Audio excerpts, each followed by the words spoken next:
the second review be completed without a private creditor deal?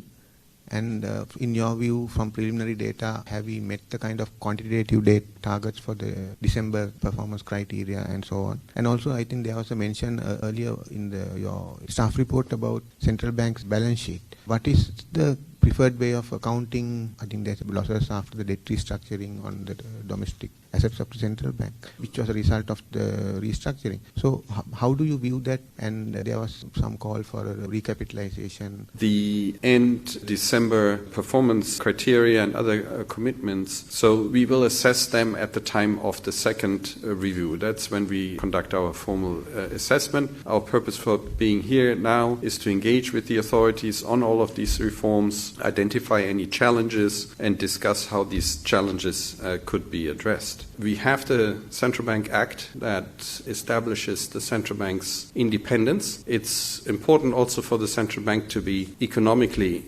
independent. So if it has negative equity as a result of the restructuring of its exposure to the government, then that could weaken it because it's then dependent on the government to ultimately be recapitalized, and that's why we consider it important that the central bank be adequately recapitalized as soon as its capital may become negative. And that also pertains to its ability to pursue its inflation objective. So the inflation objective is 5%, and there is a band around that, plus or minus 2%. So that means inflation can go to 7%. It's hard to hit precisely the target, but that's why there's a band around it. So 7% is at the edge of that target. Does the IMF have a particular division to deal with the recovery of stolen assets to assist the country?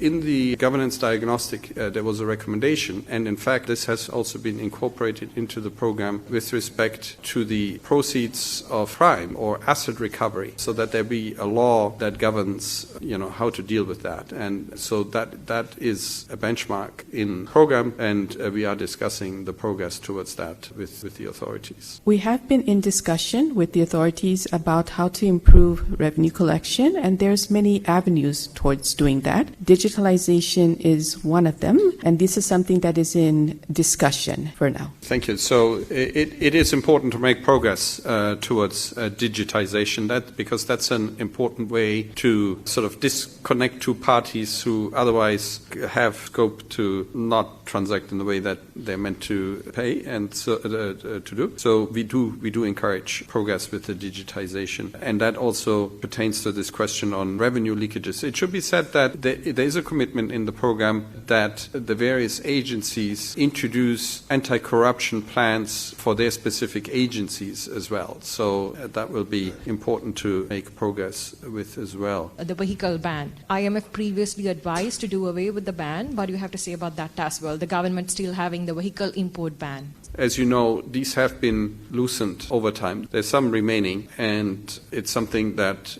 we will continue discussing with the authorities so as to balance, on the one hand, the need for imports, for inputs into productions and services in the country to come in so as to support economic growth, while at the same time being mindful of the need to rebuild reserves to withstand any future shocks. As you remember, having essentially run out of reserves was another key aspect of this very severe crisis in 2022. So rebuilding these buffers is another important part of the program.